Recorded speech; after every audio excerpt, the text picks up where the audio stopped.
राजकोट अग्निकांड के बाद स्कूल सील करने का मामला। सूरत में सभी स्कूल आज शर्तों के अधीन खुले। सूरत में बीयू की अनुमति के लिए 180 स्कूलों को सील कर दिया गया।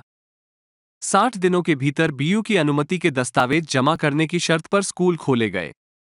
सूरत के वराछा और पुणे समेत कई इलाकों में स्कूल सील कर दिए गए। आज स्कूल शुरू होने की तारीख थी, इसलिए सभी स्कूल शुरू हो गए। विद्यार्थियों के भविष्य को ध्यान में रखते हुए शर्तों के तहत स्कूल प्रारंभ किए गए। नमस्कार मित्रों, मारू नाम शिव मिश्रा से हूँ नालंदा विद्यालय में as academic director of work करूँ छूं।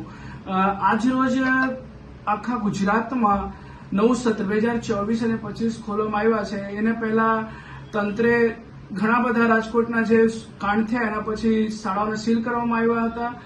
તો આજ રોજ અમારી શાળા ખોલવા માટે સરકારશ્રીને પરવાનગી છે કે 60 દિવસની અંદર જે કાંઈ તમારી ખૂટતું પત્રકો છે એ અમને આપજો।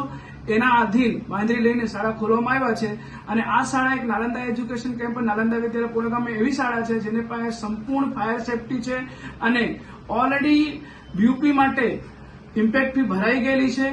ઓકે, એ ઇમ્પેક્ટ ફીને આધીન અમને બાંધરી લઈને શાળા ખોલવામાં આવ્યા છે।